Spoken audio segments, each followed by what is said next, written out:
Good day, fellow South Africans and citizens of the world.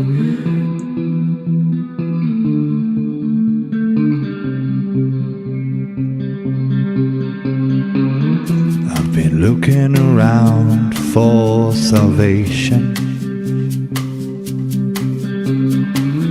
I've been looking around for the truth. All around me I see frustration, and I looked all over till I found you. I sit and listen to your stories,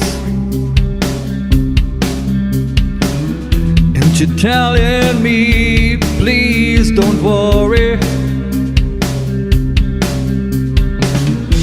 A lot in this world you should know,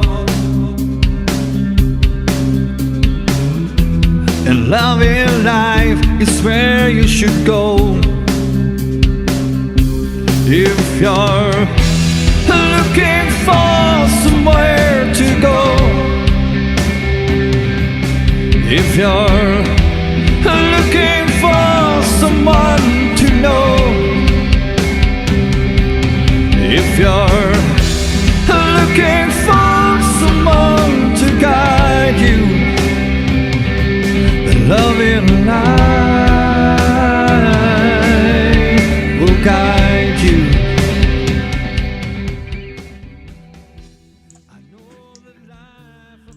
Cuan, good evening, fellow South Africans and citizens of the world, and welcome to tonight's live stream. And tonight we're going to have a bit of a history lesson, which I think is always really good. But first, I have some really good news. Another appeal against a vindictive report against my main Loving Life channel has been rejected by YouTube. Tomorrow night we will resume live streams from the main Loving Life channel. When I set this Loving Life live stream up on 2020, I was still waiting for my main Loving Life appeal to be heard and for the freezing of that channel to be taken off. This is the actual message I got from YouTube. Let me show you that. It says, thank you for submitting your video appeal to YouTube. After further review, we have reinstated your video. It just really pisses me off that they do that in the first place. But anyway. All right. Now, tonight I'm talking to historian Cuan Elgin so that we can unwrap South African history as well as discuss the current situation in South Africa from a historical perspective. Apart from fables, the history of South Africa pre-1652 remains largely untold, and even after 1652, historians often have to research dozens of books by early explorers and missionaries to paint a rough mosaic of what life was actually like in the remoter parts of South Africa.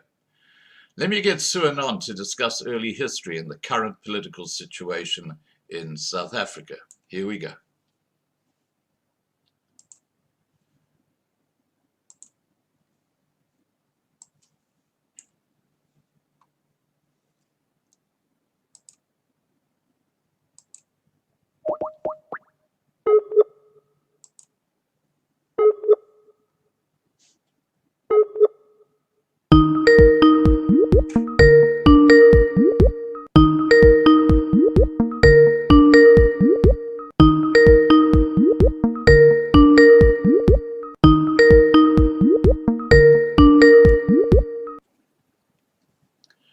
Hi, Cuan.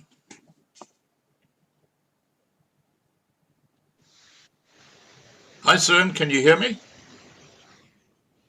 Hello there. Hi, Cuan. Can you hear me? Yes, I can. Fantastic. Can you hear me? I certainly can. Yeah, indeed. Right. Now, before we get on to your book, can you tell us a little bit about yourself? You know, growing up in South Africa, how you became involved in history, what inspired you to write the book, etc.? Thanks, Scott. Yes, born in Durban.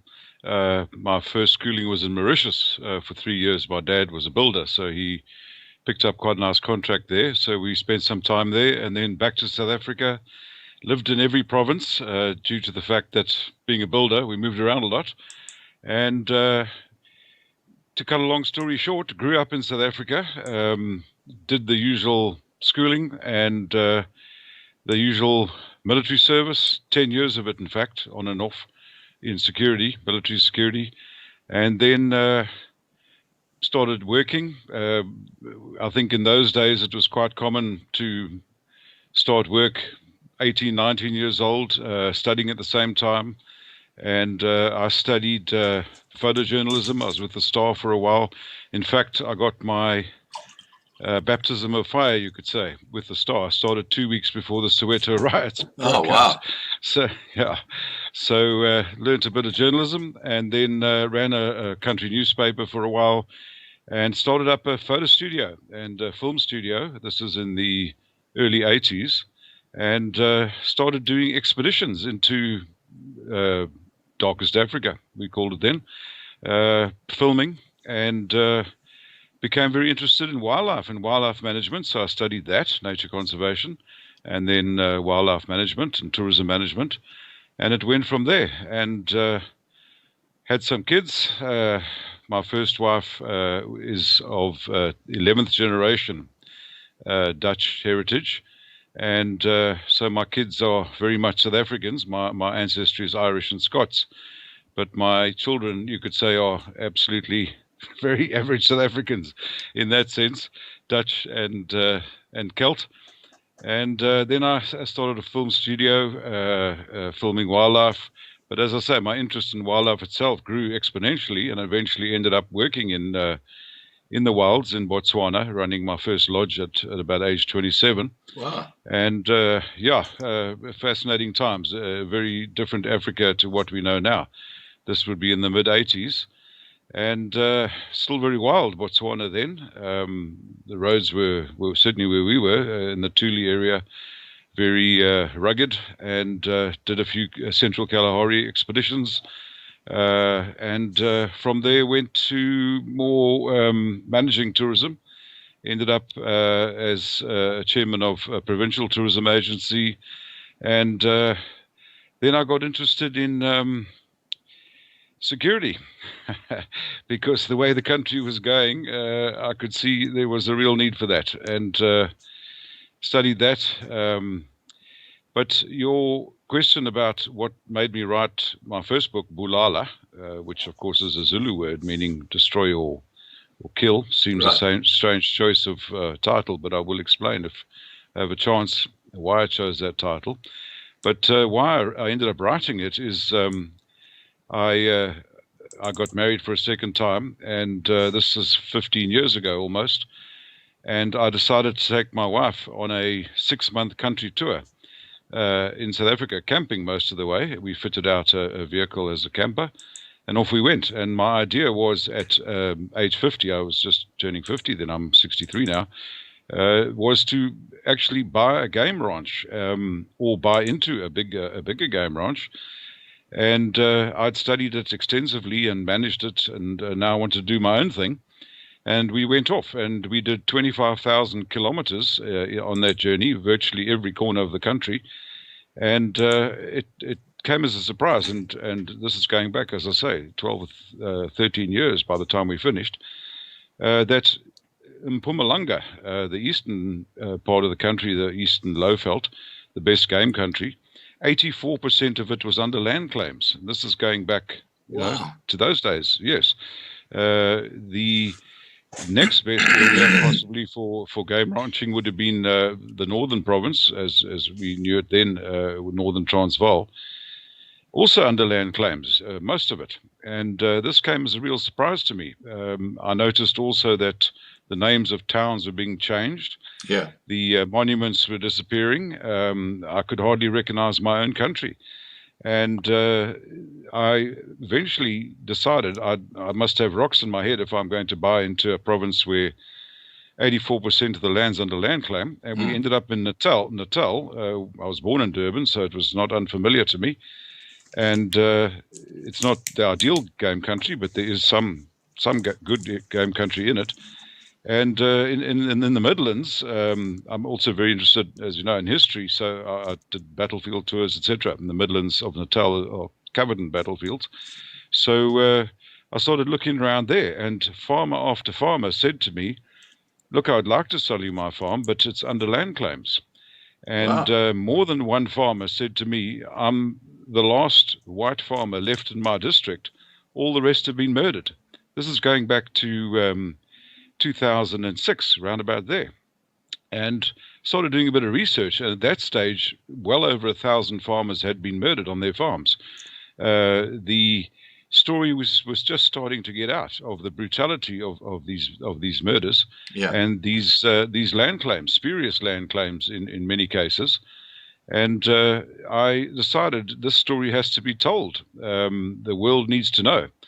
So I gave up for a while, certainly, looking to buy land, and I bought a house in Ladysmith. We already had a home in Hermanus in the Cape, where I am now.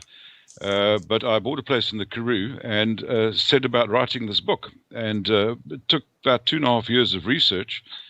I wanted to get it accurate. It's written in novel form to make it readable and that the story gallops along nicely. But factually, it's accurate, and it tells our story right from the early Portuguese explorers in the late 1400s, right up to Mandela. He was still alive when I published it. And we actually had to have it published in America because no local publishing company would touch it. I was told straight, it doesn't toe the party line, and no one would touch it because all the boards of the publishing companies had already been affirmatized. So we published in the United States. And once it was on Amazon, where incidentally it's rated 5 stars, once it was on Amazon and in the public domain, then we had a local printing done.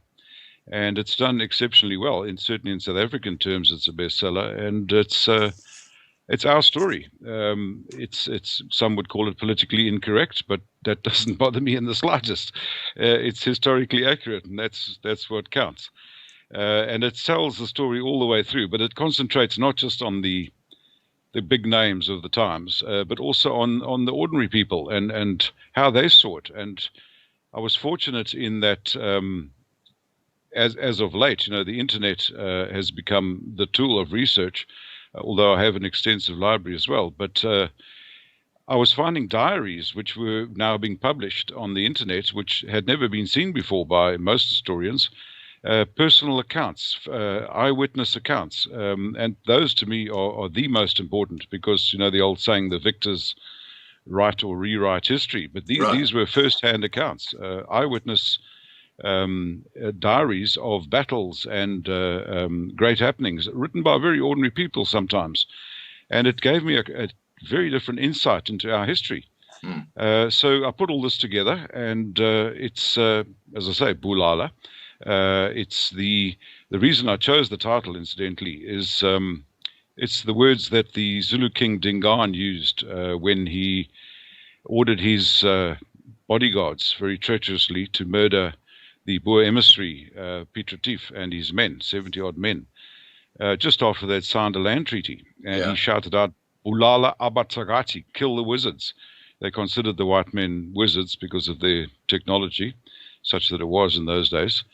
And so that's the first Bulala in the book. And then there was a British intelligence officer by the name of Alfred Bulala Taylor during the Anglo-Boer War. And he was nicknamed such because he would shoot Boer prisoners and black prisoners, and he took their cattle and their wagons, and after the Anglo-Boer War went off to Rhodesia, as it was known in those days, a very rich man, Alfred Taylor, Captain Taylor, Bulala Taylor, and he was given a land grant by the Queen for services to the realm.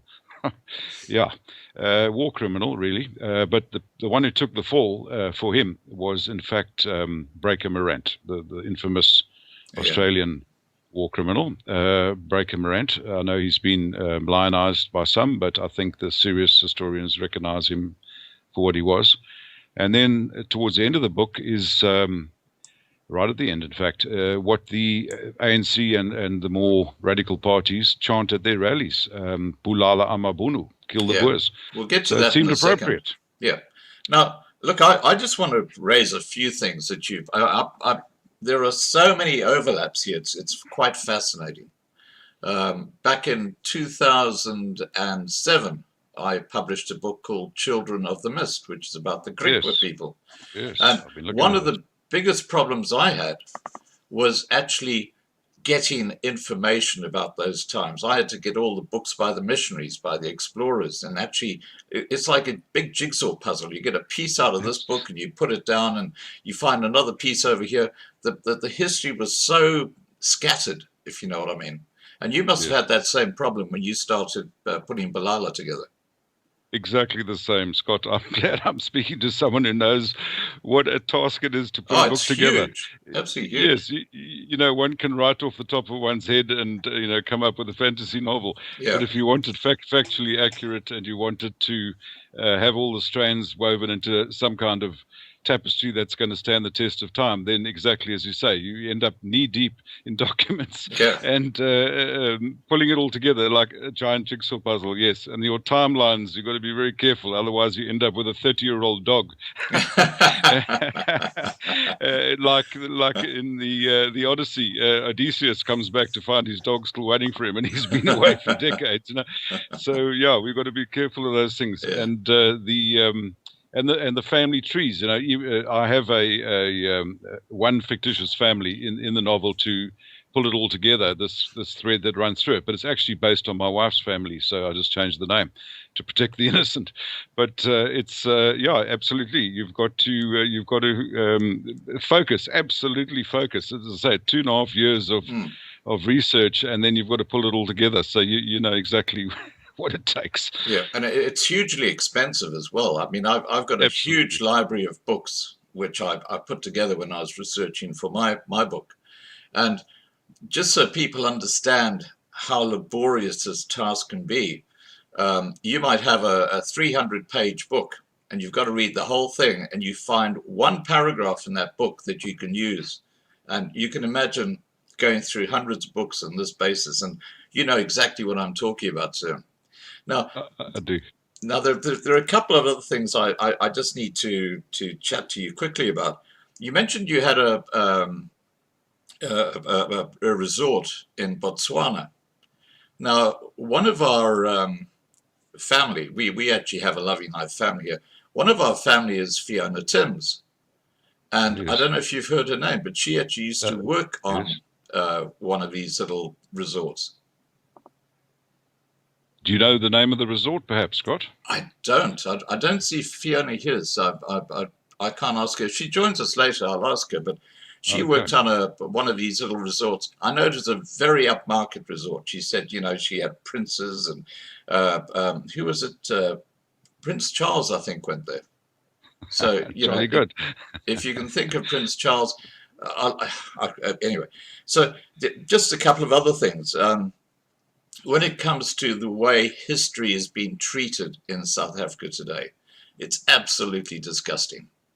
I think of two particular historical buildings. There's the Paul Kruger's house in Pretoria, which it's quite extraordinary what's happening there. And then you've got the state president's home in Bloemfontein. And of course, in most cases today with museums, you've got the Africans running them as curators.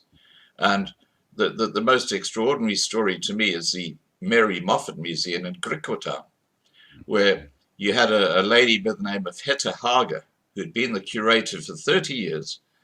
And when she came to retirement age, she said, look, I'll continue working. I've got nothing else to do. Her husband had a farm out there in Griquatown, and she loved to work. You know, she used to dawdle around. She was an elderly lady.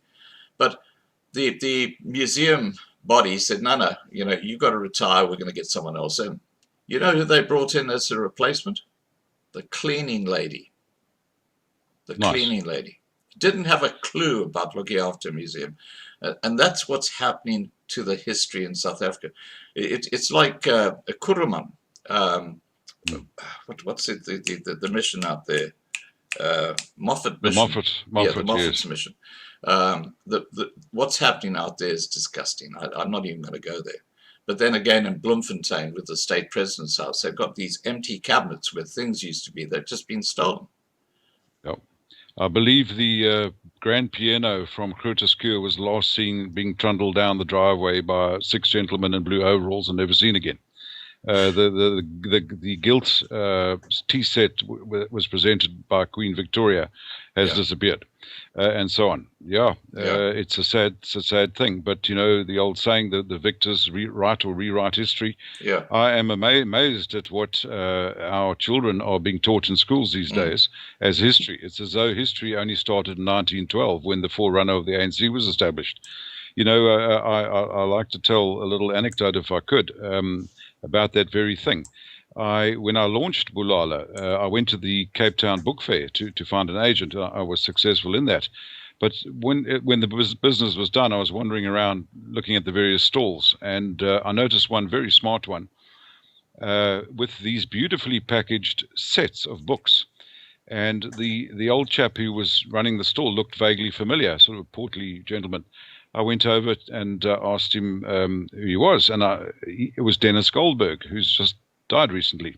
He was one of Mandela's co-accused at the Rivonia trial, and we got chatting. And I said, "Look, I'm pleased to meet you, and I'd like you to know that I was also involved in the struggle." He said, "Oh yes, oh right." I said, "But I was on the other side." Anyway, we got along okay, and then I said to him, "These beautifully packaged sets of books, I see they're all heroes of the struggle, and each book was dedicated to one of the heroes of the struggle, you know, whether it was Mbeki, Govan Mbeki, or Mandela, or one of the luminaries." And I said to him, "You know, would your publisher consider publishing sets of the Boer generals, heroes of the struggle against British imperialism?" He looked at me as though I was crazy, because as far as the modern regime is concerned, history only started in 1912. And before that, it was all just colonialism and oppression, which, of course, is absolute nonsense. And something I found out, too, you know, we if you mention South Africa virtually anywhere in the world, of course, everybody says, "Oh, Mandela." But I spent time in India. I've been there a couple of times, and I worked there as well in tiger conservation. And I, of course, ran into the usual Mandela worshippers, and thinking that it would work the other way, I immediately mentioned Mahatma Gandhi, of course, because he has a history here. He spent many years here. And I would get scowls more often than not. Yet I thought he was a great hero there. And a lot of people, educated ones, said, no, not at all. He partitioned the country. He gave away half our army, half our gold. He gave away the Indus River, which we named after India. So he wasn't as popular in India as I thought he would be.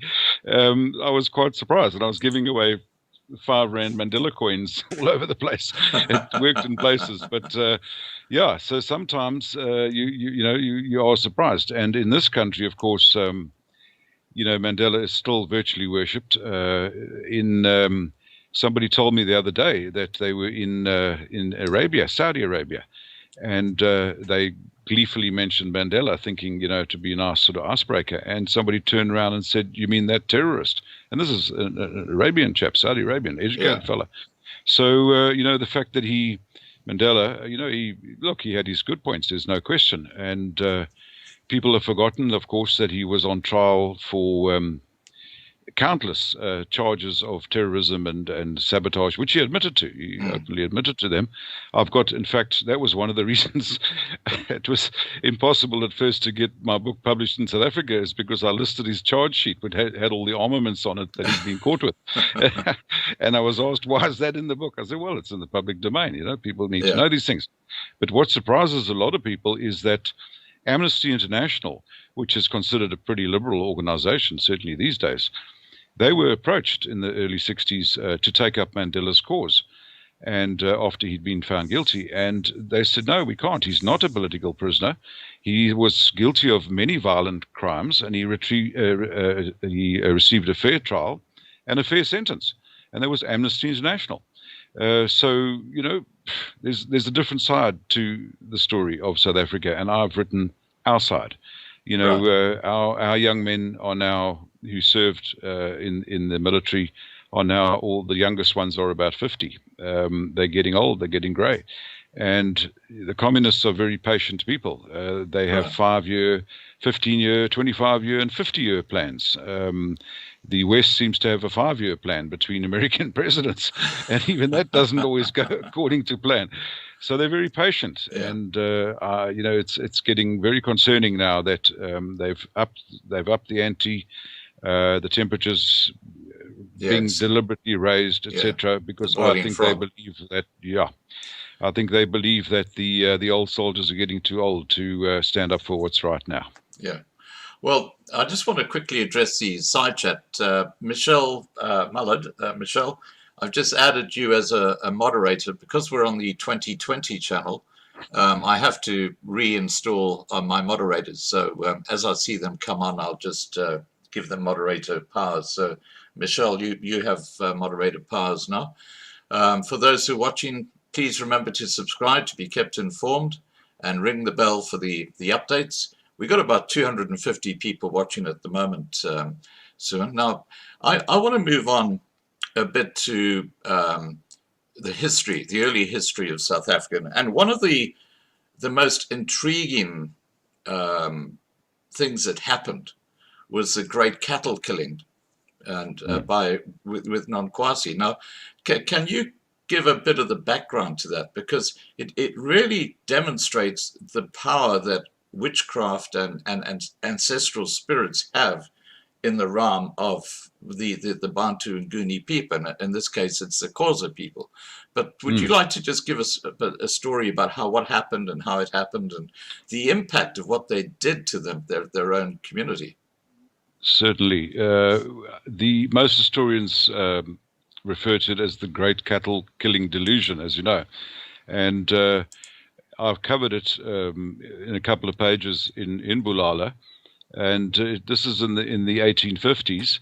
And perhaps if I just read it out, it's just a couple of paragraphs. In the Eastern Cape, land of the Xhosa, fighting often characterized the relationships between the various larger clans like the Galeka, the Bomvana, and the Tembu. The Tembu, from whose ranks would arise Nelson Mandela, were at one stage threatened with war by the British authorities after their Nkosi Nkulu, their paramount chief, Gangalize Gweya, murdered a Galeka woman. But these and the smaller tribes which inhabited the area of the country, including the Pondos, the Pondomisa, the Chele, the Zesibe, and the Fengu, soon faced an unexpected phenomenon in the form of a young girl who could be partly responsible for the devastation of their land and people, which would destroy them as a military force and even threaten their very existence. Now, the whites called her Nonkwasi, but her correct name is Nonkwauze. Right. She was only 14 years old when she managed to convince her people to commit what amounted to national suicide. In 1856, the rather plain-looking, uncharismatic young girl was sitting staring into a pool of water alongside the Clara River when she allegedly saw a vision of her Galeka ancestors. They told her in her vision that they were prepared to return and drive the hated white men back into the sea from whence they'd come. But first, as an act of supreme faith in their ability to achieve this, the Xhosa would have to kill all their own cattle and consume all their own crops. Those tribesmen who refused would be magically transformed into frogs, mice, and even ants, and then blown into the sea themselves by a powerful whirlwind conjured up by their ancestors.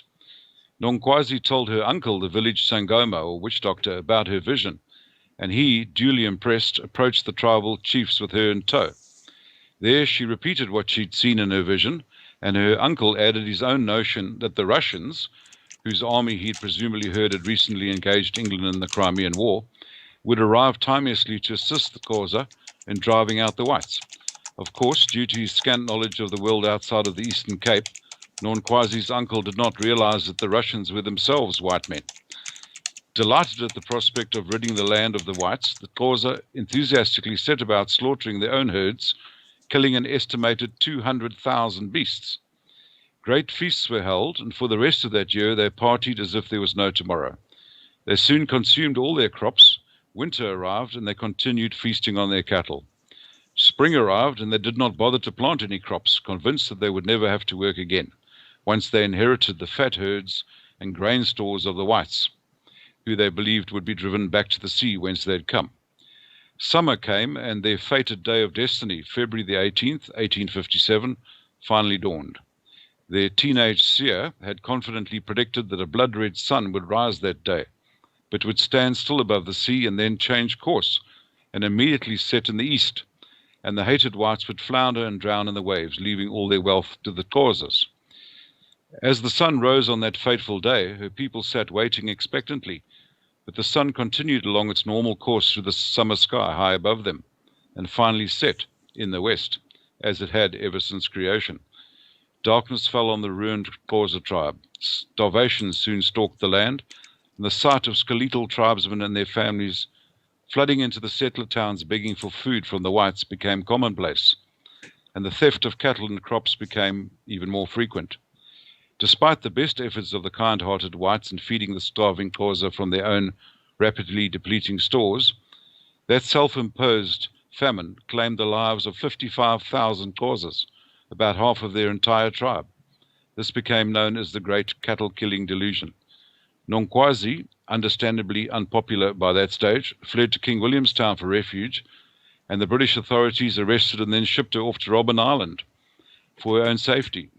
She could not have known that a little over a century later, one of her own tribesmen, Nelson Rochella Mandela, whose middle name colloquially meant troublemaker, would also be incarcerated on that very same bleak rocky outcrop in the sea overlooked by Table Mountain. Mandela would be imprisoned for attempting to start a war that would also, his supporters hoped, drive the whites back into the sea, leaving the blacks all their wealth, homes and farms, free for the taking. He too, although ultimately more successful in his endeavors, would in a remarkable twist of fate also look to Russia for assistance. Such were the recurring themes and cycles of life and death on the African continent. The Xhosa tribe, though devastated by the self-induced famine, would rise again, and ultimately one of their own sons, a royal of the Tembu clan, would become the first black president of a future and new South Africa. Nelson Mandela, of course. Yeah, look, it is absolutely fascinating, and there's something I'd like to just concentrate on for a second, and that is the ancestral belief that the Bantu people have. They have this overriding belief that their ancestors are going to give them advice and tell them what to do. And that's why they go to people like witch doctors and they throw the bones and do all this sort of stuff. Now, do you think that archaic belief system that they have is still prevalent amongst the members of parliament in South Africa? Apparently so. We hear now and again that they call upon the ancestors to give them advice. The infamous enfant terrible, old Julius Malema, more than once called on Winnie Mandela's spirit after she'd passed away. Mama Winnie, give us a sign. So certainly they do still, to some extent, call on the ancestors. And a survey not too long ago showed that more than 60% of urban black folk in this country still go to traditional healers, as they call them now, but essentially witch doctors and herbalists. So it's still very strong. And quite recently we had the Marikana Massacre, where our current president, the owner of the mine, apparently strong-armed the police into acting more forcefully against striking miners. And the miners called on their witch doctor, who promised them the police bullets would turn to water, you know, the usual. And they attacked the police, and the police opened fire, and scores of them were killed. So yes, that is still there. The Zulu, of course, they, I think, perhaps nowadays are the strongest traditionalists still in terms of belief in witchcraft and black magic and muti and so on. And they're the biggest tribe. So, yeah, still very much prevalent. Right. Now, my understanding is that when these thugs go out and they commit murder on these farms, before they actually do it, they go and see a witch doctor. And one of the things that they have is this muti that gets put on them, which makes them invisible, apparently. Have you heard of those stories? Yeah, certainly. As I say, I've had 40 years now in security on and off amongst my other lives, and I've, being a South African, had to deal with this sort of thing. I've seen it myself in the flesh, and it's not something that one would want to think about in the middle of the night. Yeah. And there's been a few cases where there have been signs that this was witchcraft inspired. But you know, I'm starting to see correlations now between some of these farm murders, and particularly just recently, and the Mau Mau in East Africa. They were, of course, very much in the news in the 60s, late 50s, early 60s, and the famous book written by Robert Uhuru, which I reread recently. I read it when I was a young man, and I reread it, and it's as horrible as it was then it is now. But can I just yes. Can I just interrupt for a second on the Mau Mau? Sure. Because I grew up in Tanzania, which is just south of Kenya, and I remember the Mau Mau back in the late 50s. I mean, my parents were so worried because I was 4 or 5 at the time. But the number of farm murders that took place in Kenya, because that's where the Mau Mau were based, was insignificant compared to the thousands of farmers who have been murdered today in South Africa. I mean, there really are. As far as I recall, I think it was probably about 10 farmers who were murdered. It was just a tiny number. And yet so much was made about it internationally, the Mau Mau. I mean, that's all you heard about back then. And you look at South Africa today, you get 10 farmers being murdered in a month regularly. And yet the president of South Africa says, there's no problem. What are your thoughts about that? You're absolutely right, Scott. You know, the Mau Mau, you just mentioned the name, and anybody of our generation certainly has heard about them and the horrific practices, the slaughtering of animals, cutting of the hamstrings, bushmeat, basically having a barbecue, you know, while the animal's lying, suffering next to them. Yeah. And they made a habit of stringing up people, animals, in the same way that this youngster who was recently barbarically killed just a couple of days ago, he was tied to a pole. That is to send a signal to the surrounding farmers that we're coming to get you. It's terror tactics. And the Mau Mau, as you rightly say, I think it was actually a total of about 30 odd total of farmers and civilians, settler type whites, who were killed. If you extrapolate that to Rhodesia, it was about 300. In South Africa, it's at least 3,000 farmers. People argue about the figures. They say some are only rural dwellers, they're not farmers or whatever. It doesn't really matter. They're not urban dwellers. That's more like 70, 80,000 of the whites since the ANC's taken over. But farmers or people in rural areas, it's somewhere around that figure, 3,000 to 4,000, people say.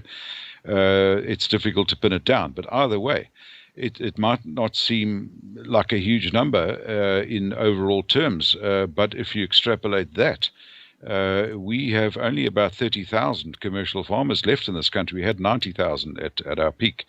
We've got about 30,000 now.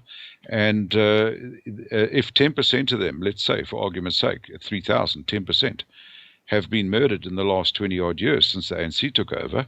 If you extrapolate that to the United States, they've got 3 million farmers. Right. So that would be 10% of that would be 300,000 American farmers being brutally murdered on their farms in the last 20 years. That would certainly get the attention of the president. Yes, absolutely. And, what shocks me, Scott, really, is we've got people, even in our own town, who use semantics to try and disprove that this is anything but ordinary crime.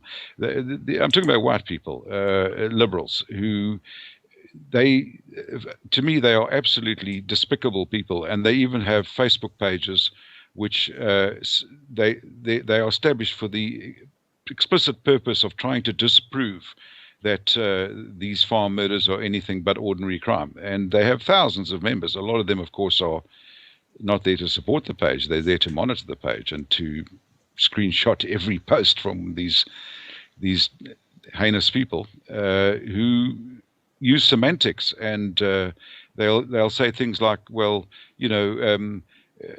why are you complaining only about the white people getting killed? That's not the point. There are black farm workers also being killed. Yeah. And in fact, lately it's become a bit of a trend. And that again is Mau Mau style, where the farm workers are intimidated into providing information on the farmers, their movements, where they keep their firearms, are they armed at all? This kind of thing, where when and where is the best time to strike. And you've got to have some sympathy for these farm workers as well, and they are just ordinary people. And if thugs come to their quarters and say, we just want this information, if you don't give it to us, we're going to sort you out, kill you and your family, So they're just ordinary people. They don't want to get involved in all this, but they are forced into it, and it's been proven in the security business. It's very well known. And you had a gentleman on the other night for some time, Mike Bollas, and I think he touched on it as well. There's always inside information, not 90% of the time, 99% of the time. And these polygraph specialists who go and question the staff and that after a farm murder, they will tell you it's 99.99% of the time. They don't just attack a farm out of the blue. It happened to pass and say, oh, yeah, this looks like a good place to attack. Not at all. It's carefully planned. They know exactly what they're doing, and they have very good information. And the Mau Mau thing comes up again. The British, of course, were still in charge there in Kenya in those days, and they had a very effective strategy against the Mau Mau. And they used what they called the ties. In other words, those who wear ties, the up-and-coming middle-class black folk, those who had a lot to lose. They had kids at school. They were trying to build a life. They had a good job. They were the emerging middle class, which is what we've got in South Africa, an emerging middle class. And they wanted nothing to do with this kind of terrorism and this dark arts and all that. They were educated people, and the British used them. They used the traditional chiefs. They basically said to them, listen, these Mau Mau are being recruited in the squatter camps, exactly the same as here. And they've got nothing to lose. They don't own cattle. They don't own land. They don't have wives. They've got nothing. They're just young thugs. In fact, the average Mau Mau was, I think the oldest one was about 30 that they ever caught. The youngest was about 15 or 16. They were in that age group, the same age group as supports the EFF today. And they were recruited mostly in the squatter camps. Even in the late 50s, there was a massive squatter camp in Nairobi. And this is where they came from. They were recruited there. And the rural chiefs, the traditional chiefs, and this country has thousands of them, were quite happy to be under the British at that stage. The country was run well. They were in charge of their villages, etc. And the British encouraged these chiefs to form village guards, sort of a militia, and to protect their own villages and their own people against these thugs. And it worked very well. The British, they armed these village guards. And in fact, the biggest massacre in the whole Mau Mau period was Kikuyu, the main tribe that made up the Mau Mau, against Kikuyu. It was a particular village was a Mau Mau gang drew away the village guard into a skirmish, and while they were away, the main body of the Mau Mau attacked that village and slaughtered scores of innocent people. And the militia, once they realized what was going on, they came back and they counterattacked, and they killed twice as many Mau Mau. And that was the biggest single battle and slaughter in the whole Mau Mau emergency, as the British called it, was Kikuyu against Kikuyu. Right. And we've got a very strong emerging middle class, people who have got a lot to lose, people who have got kids at school, who've got mortgages, who've got leases on their cars, who've got a good steady job, who want to build their lives, the decent backbone of this country. Yeah. And those are the ones that we need to appeal to. The EFF types who are blatant racists, Marxists, straight up Marxists, they want anarchy because they know that out of that anarchy they might emerge as the top dogs. But I have hope for this country in that the middle class is growing, and they anarchy is the last thing they want or need. So that's what we've got to concentrate on, is getting the decent people in this country to stand up against these thugs, these racist thugs. Because something Mike Bolhuis did say, and he's a very experienced chap, quite a legend, in fact, in the security industry. But I beg to differ on one thing he said. He said that there's a lot of tension between people, and people, treat each other badly and so on. That hasn't been my experience, to be honest. In everyday life, I think South Africans, black, white, whatever, have always got along pretty well. We're people with a good sense of humor. We're outspoken. We're cheerful. We're chirpy. And in our dealings with each other in everyday life, we actually get along very well. And on a daily basis, I enjoy my interaction with our black folk very much. I've always worked with them. I've always got along with them.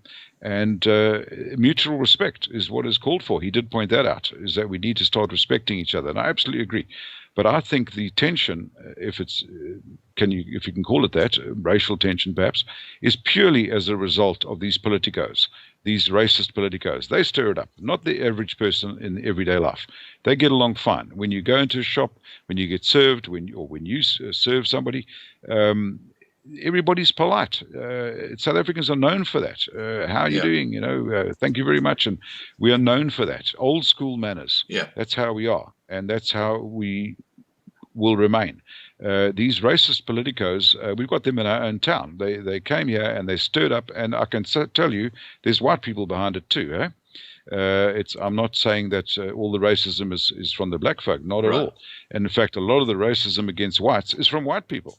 Well, I just want to unbelievable. I just want to raise a couple of points regarding that. The first one is just coincidentally, tomorrow night I'm going to be having Neil de Beer on a live stream at 8 p.m. Now he's seen as a traitor by the white population because of what happened in 1988 when he became a spy for the ANC.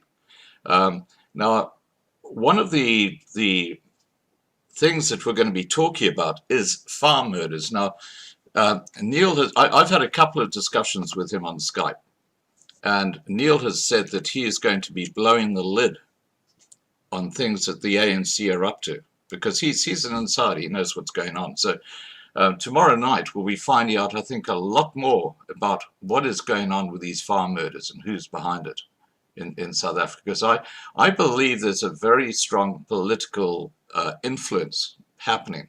The way they plan. These aren't random attacks. These are very, as you said, very, very carefully planned. And it brings me back to you comparing the Mau Mau and the EFF.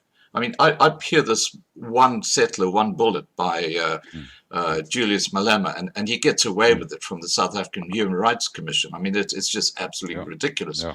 What are your views on the EFF's role? Do you think they are basically just an extension of the ANC, but like a militant extension, as you said, rather like the Mau Mau? I think the ANC is quite comfortable with the EFF doing what they're doing. That's my personal opinion, because it makes the ANC look more moderate. But their ultimate aims are not too different. Take the land. The EFF says it openly. The ANC does it slightly more diplomatically, that it won't be a smash and grab. We're going to do it in an orderly fashion. But it doesn't change the facts. And Ernst Ruetz of AfriForum published a book called Kill the Boer. Yes. And that's the last line in my book. It's the chant, Kill the Boer. So I like to think perhaps that inspired him to use that as the title. But he goes into it in an academic way. And he has an account, I think it's only one account, but an account where a guy basically says that the EFF are running the show when it comes to the farm murders. Now, it was a prisoner, I believe, and, somebody who's in a situation like that in jail might say whatever the interviewer wants them to say. So I don't think we can take that as absolute proof. But they are the EFF, they are very forthcoming in what they say about get rid of the whites. I mean, they say it every day. Shivambu, who looks like Cousin Fester on Malema's side, Malema's sidekick, he said it the other day too. He wants whiteness wiped off the map, kind of thing, and he calls us colonial murderers. I mean, we fought 2 devastating wars against colonialism. I don't know where this colonialism nonsense comes in. You can't, it's just ridiculous. And they keep at it. They keep at it. Whiteness. This Malema has got such an inferiority complex. I do not have a racist bone in my body. I get along extremely well with black people because we have mutual respect. I respect their culture and they respect mine. I insist on it. And we get along very well because of that. Because the black folk, they don't trust liberals. They don't trust white liberals because they cannot understand why a white liberal would stand on their side of a barricade throwing petrol bombs at white people. Yeah. If you've got a problem with your own people, go and sort it out. So they can't trust a white liberal. That I've been told many times. And, this chap you're going to interview tomorrow night, I'd be very interested to watch that. But either way, the bottom line is the EFF blatantly call for the killing of whites. Not yet, they say. We haven't called for the killing of whites yet. We're not fools. We're not fools. Just about every man of my age in this country is a trained soldier. We know what we're looking at. We know what we fought. We know exactly what we stood against. It was not a race war. We fought communism. That was it. We fought alongside black people. I don't know how many photographs I've seen and have got of our men alongside the Boers as well. And the Boers. This nonsense about it was a race war and to uphold apartheid and all that. That's absolute nonsense. We fought against communism. Now we've got it in our faces, and Marxism is the stock and trade of the EFF. And they're absolutely blatant about it, about getting rid of the whites. They call us land thieves. Nothing could be further from the truth, etc. And these are, excuse my expression, squirts. These guys, they're not soldiers. If I look at Malema, this little runt in his bright red overall with Gucci slippers underneath. Do you know why he wears a bright red overall? Do you know why he wears a bright red overall? It's so that his nappy doesn't show. That's why. This is a guy who tells his supporters to stop using anything invented by white men. I mean, how ridiculous is that? Yet he drives a BMW and he lives in a mainly white suburb. He sends his kids to white managed or white mainly white private schools, etc. He is a blatant racist, and there is no place in this country for that anymore. That was voted out 26 years ago. We voted for a new constitution, a non-racist constitution. And I put a lot of the blame for what we've got now at the feet of big business. And I'm not talking white monopoly capital. That's another Marxist term, conjured up by Bell Pottinger, of course. I'll tell you a few things about them too. But either way, this nonsense about BEE and BBBE and AA and affirmative action and all that, they bought into it right in the beginning. I've lost count of the number of consultancies which will come and do your BEE compliance for you and all this nonsense. They should have right in the beginning said, listen, if we want to be a winning country, we have to choose on merit. End of story. So if there's 2 people, one happens to be black, one happens to be white, and they have exactly the same qualifications, yes, we have no problem employing the black man because he has been disadvantaged in the past. Right. And the prejudice did count against him. But if we take somebody on purely because of their race, we're on a losing streak. We want a meritocracy, and we have gone from the most powerful, prosperous country in Africa, terrible, and one of the most powerful and prosperous in the world, to almost a failed state. We've slipped down the ranks now. We're not the biggest economy in Africa anymore. Nigeria's, and to my shame, the president of Nigeria, of all places, he said you can get a bachelor's degree in corruption in South Africa. Well, he underestimated it. You can get a PhD. In his opinion, we are far more corrupt than Nigeria, and I'm beginning to believe him. There was an old Hollander friend of mine recently said to me, am I imagining things, or is this country full of crooks? I said, you're not imagining it. I'm ashamed of that, because look, there's always been corruption. Let's not pretend that the previous regime were saints. Far from it. But the job got done. and a town manager, for instance, in those days was a town clerk. He got a modest salary, and he lived in a modest house, and he drove a modest car. Now you've got town managers of villages who earn millions a year, and it's just unbelievable. But this is how the ANC has built its power base. Well, can I just jobs for pals. Raise an observation there that I believe is a huge cultural divide between the moral compass of the old white politicians and the white community in general, and there seems to be on the ANC side, it's all about me. How much money can I steal? That seems to be the common thread. If you look at the members of parliament, you look at people like Ace Magashula, you look at people like David Mabuza, I mean, Dlamini Zuma, Jacob Zuma, they all seem to be on the take, and they are so corruptible. You look at Bosasa, all that money that was paid across to people so that they would toe the line and become basically state captured by Bosasa, just like the Guptas. You know, there's this huge divide between the pre-1994 Parliament and what's happened. Look at the state-owned enterprises, South African Airways. Look at Eskom, 450 billion rand in debt. It used to be a profitable organization. And this is why I say that there has to be this cultural guide. Was it a leap too far to think that post-1994, the ANC could come in with Mandela and all his mates to run a country that had been run by people who were professional politicians? They knew what they were doing, that they basically had everything sorted.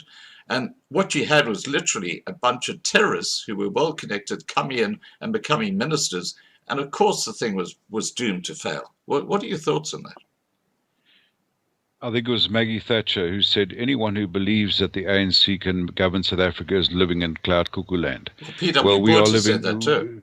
Yeah, we are living in cloud cuckoo land. It's been a looting exercise of note, and jobs for pals, overblown tenders. You know, I have a friend who is a supplier of ammunition to the police, rubber bullets and so on. And he says he doesn't even bother to tender because he knows he won't get the tender because he's the wrong color. Right. So a black fellow will get it, and he says he just waits. The phone will ring, and the guy will say to him, "Can you supply this?" And he says, "Sure." So somebody gets the tender because of their race. They mark it up, and the police, hugely. I saw it the other day, they were paying something like 5 or 6 times what you can buy the stuff off the shelf for. And this is throughout.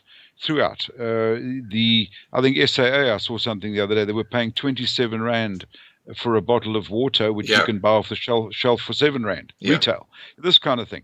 So they've just absolutely looted this country. I saw a collection of sports cars the other day, like I have never seen before. And this is one of these guys, as you mentioned, who've profited. Wasn't it Cedar? Yeah. You know, Cedar. I think he just went and bought every exotic Porsche, sports car Ferraris, possibly. the whole lot. Correct. Yeah. Now, a lot of the politicians, they're on politician salaries, you know, which are pretty good, let's face it, these days. But you don't become a multimillionaire on a politician's salary. And I think it was an American senator who once said, anybody who gets rich in politics is a crook. And I think he's right. These guys are now super wealthy, and they didn't earn that money, and it wasn't their salary. So where did they get it? And the ANC has made a practice of only deploying, as they like to say, their own people to state enterprises. That's why those ones you pointed out are all bankrupt, and they were excellent when they were handed over. South Africa produced more electricity than the rest of Africa combined. Yeah. We had more rail and road than the rest of Africa combined. Yeah. You know, these things are not being maintained, yet the budgets just keep growing. And I believe the Electricity Supply Commission, Eskom, is something like 40,000 overstaffed. And these guys don't earn peanuts, even the average workers. They earn pretty good money. So it's just, they've absolutely looted this country. And let's face it, it must have been an incredibly wealthy country for them to be able to steal from for it 26 so years. Correct. Yet somehow it's still going. But the gold is running out. I was shocked to read in R.W. Johnson, one of his books. He's an economist, of course, so he looked at it from that perspective, that the manufacturing capability of this country has halved under the ANC. 50% of our factories have closed. 50% of our mines have closed. We were a semi-industrialized country, and these days, that's what you've got to be. You've got to produce your own goods. If you've got the raw materials, which we've got, and you then also create the finished product, you're on a winning streak. But all we're doing is exporting all the raw minerals to mostly Eastern countries, and then buying the finished goods back. We're going to lose. Eventually, you run out of mineral resources. We're just extremely fortunate in that we are the treasure house of the world in minerals. But that is, again, so subject to corruption, where the people who know absolutely nothing about mining end up, not only just as ministers in charge of it, but they get the mineral rights, and they of course just flog them off to China normally. Yeah. This is just completely out of control now, and there have been arrests of late, as you've no doubt noticed, Yes. Of some reasonably high-profile people. But how do we know that that just isn't getting rid of the ones who are competition? I don't know. I'm cynical about it. I want to see some real big names get arrested, because we know who they are. It's interesting because Edwin Sodi, he actually said just yesterday that he's asking questions as to why Bekesele has not been arrested, because when he was providing stuff to the SAPS, guess who was giving it the nod? Bekesele. And apparently Bekesele is very well. I think they're all involved in this sort of crap. But I want to get back to 1994. Okay, so what happens is you got Mandela coming in, and you got this Rainbow Nation. Now, back in 1993, and I've got the document. If anyone wants a document, I'll email it to them. None other than Cyril Ramaphosa brought out a highly confidential document for the ANC top hierarchy, which spelt out how they were going to basically genocide the white population in South Africa. It's an extraordinary document, and it's dated, I think, June 1993. Now, this was written before 1994, when the elections were held. This was a roadmap for the South African Communist Party, which Ramaphosa is a member of. And when you look at this deception and the suggestion that there was going to be a Rainbow Nation, there was never going to be a Rainbow Nation. They were always going to do what they've done. That's the only thing they've been honest about, is that they're going to try and destroy the minority white population. That's the only thing that the ANC have actually been honest with. You look at Ramaphosa when he gets up there and he starts blabbering on about, oh, we're going to do this and we're going to do that and we're going to do the other. It's all bullshit. Now, I want to get back to this deception. If you've got a government that is so deceptive before it even comes in, what hope is there that it's actually going to do the right thing? Well, good question. We mustn't forget too that Ramaphosa was deputy president for the whole Zuma era. Exactly. So he knew exactly what was going on, and I know a lot of people that I know had a lot of hope for Ramaphosa. They said, oh, he's a good businessman, he'll pull the economy right, etc. But is he a good businessman? No, he's not. If I read on how he got his wealth, it seems to be most of it was from so-called white monopoly capital, preferential shares, that sort of thing. That's exactly what it was. Obviously, he's a cunning man, because he managed to get all that right. He's no fool. But yes, in terms of communism, the Communist Party has always controlled the ANC, and way back from the beginning. And they say that if the Communist Party, which has never stood for an election, they've never gone at a single vote, and if they did stand, they'd probably get 2% of the vote. That's what I've heard, because your average African is not a communist. Yeah. They want the good things in life. They don't. The communist philosophy is, if we can't all be rich, let's all be equally poor. That doesn't appeal to them. And who can blame them? The average person wants a nice car. They want a nice house. They want their children to be properly educated. They know that's not going to happen under communism. The 2% will sit up top there, live like barons, and the rest live like plebs. But you're absolutely right in saying that they're quite open about it. Nkosazana Dlamini Zuma, right at the beginning of the lockdown, she was mumbling away there about class suicide and the petty bourgeoisie and all this Marxist nonsense. And she quoted Amilcar, this chap. He was a West African revolutionary, eventually got taken out. But she was quoting directly from him, and he was saying that the middle class has to basically voluntarily commit class suicide to be able to identify with the lumpen proletariat, as they call it, those who are not particularly interested in the revolution. They just want to get on with their lives, drink their beer, and just live. The lumpen, all this Marxist stuff is so arrogant that they just lump people into classes, and then they set one class against the other, and if that doesn't work, then they'll set one race against the other, and so it goes on. The Marxism is essentially the identification of struggle. It's all about struggle, but people just want to get on with their lives. They haven't got time to dance down the street in red overalls with placards. They just want to get on with their lives. So this is all stirred up. It's all artificial. I saw just the other day, they say that a third of South Africa's middle class was destroyed by this lockdown. Almost 6 months of hard lockdown. A third of the middle class. I can't quite believe it. In our own town, which was very much a tourist-oriented town with lots of art galleries and lovely restaurants and so on, half of them are closed. They're probably never going to open again. Yeah. So I think it was deliberate. And they said right in the beginning of the lockdowns, the ANC, we're not going to let a good crisis go to waste. Yeah. So they're using this. I believe they're using this, as in many countries in the world, not just South Africa, to implement socialism, which the communists will tell you this straight. It's the road to communism. That is the ultimate goal. And they still talk about the fourth industrial revolution and all this nonsense. They are on track. And, it's straight out of the communist playbook to destroy the middle class. It happened in Russia, the Ukraine, the kulaks, the middle class, the land-owning middle class who don't need much government. They're self-sufficient. They grow their own food. They employ people. They're reasonably educated. They had to be destroyed, and that's exactly what happened there. What have we got here? They want to take the land. That's exactly what they did in the Ukraine. They first centralized the food production. What did they do here?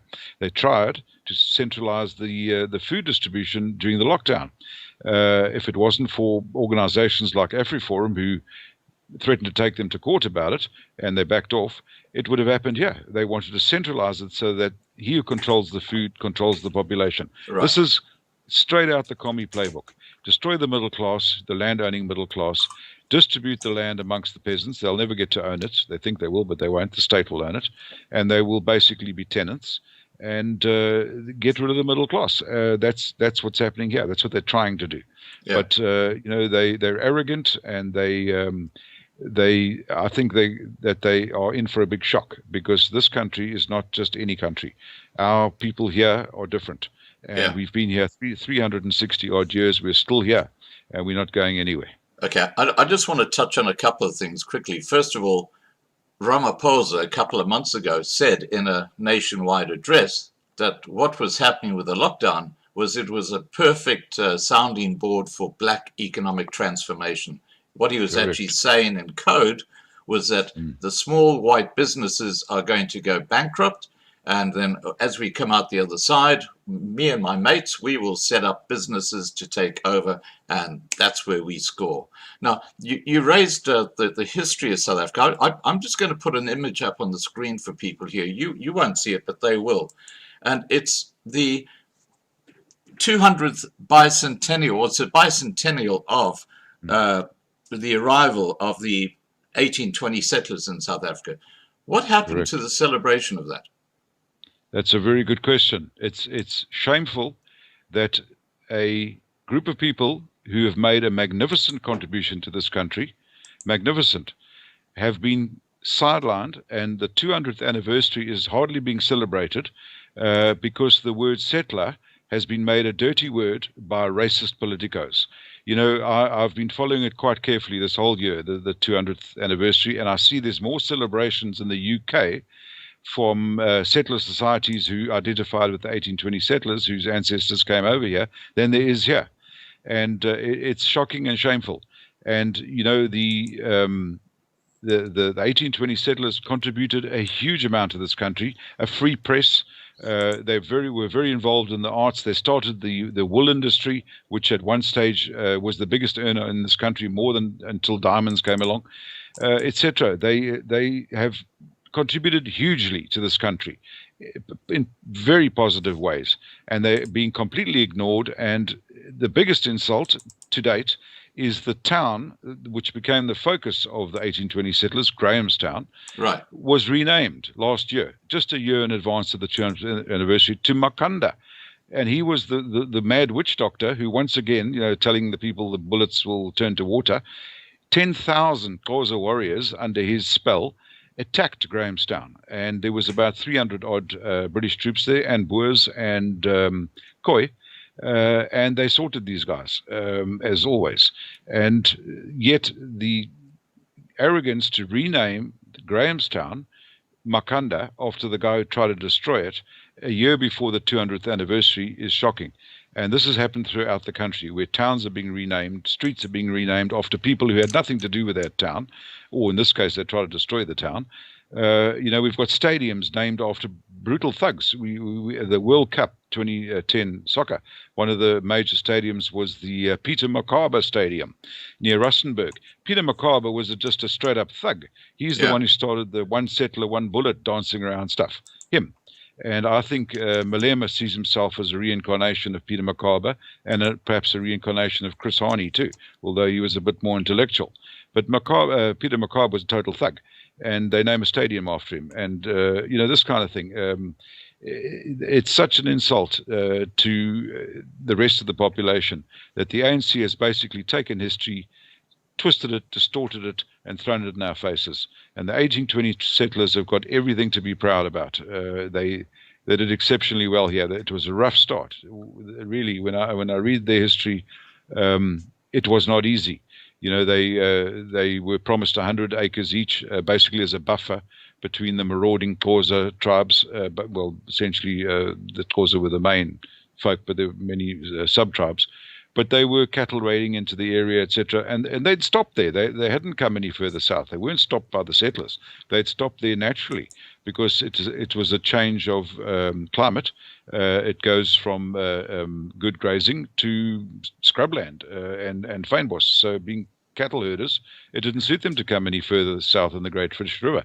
And as part of my research for my second book, sequel to BULALA, which is about to come out, I found a book by an Italian doctor who in the early 1800s spent a couple of years with the Xhosa, and he records at that time where they were, and they were nowhere near even the Fish River.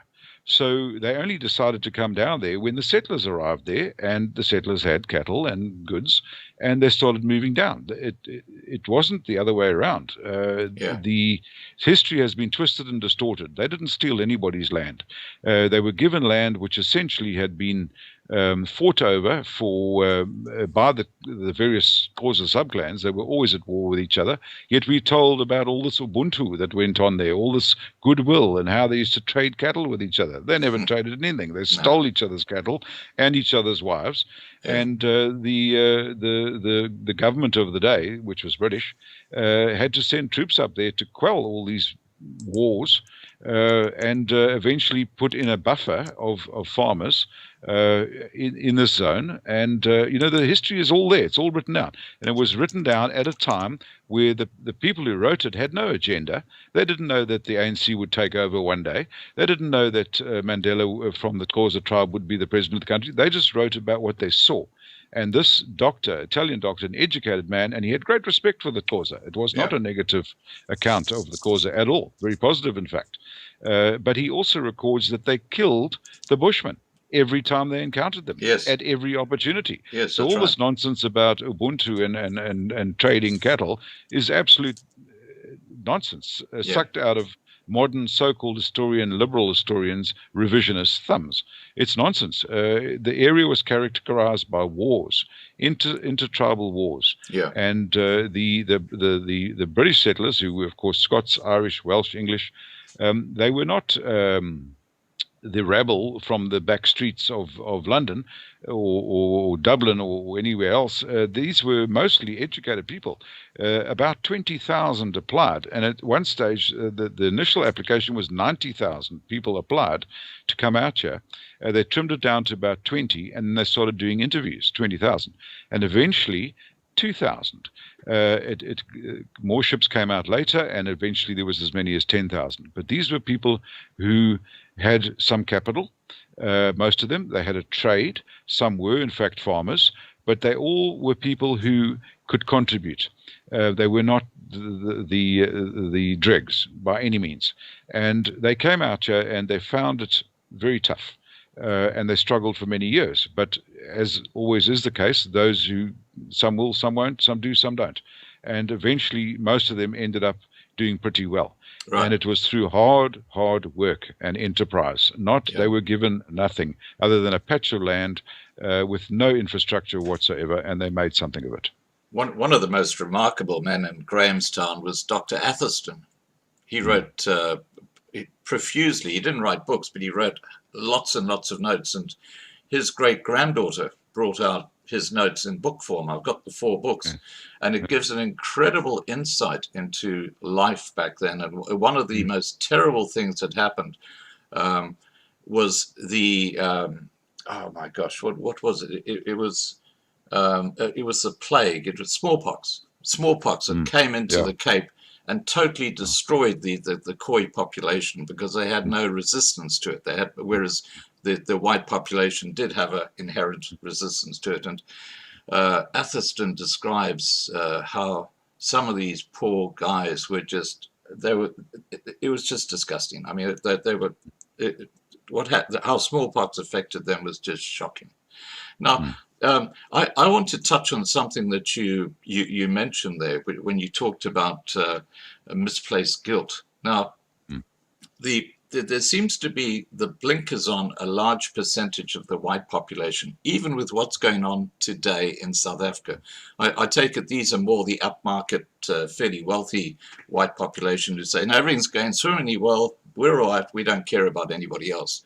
And of course, associated with that, with these white liberals, if I can put it that way, is this whole thing about the guilt. Do you want to talk about that?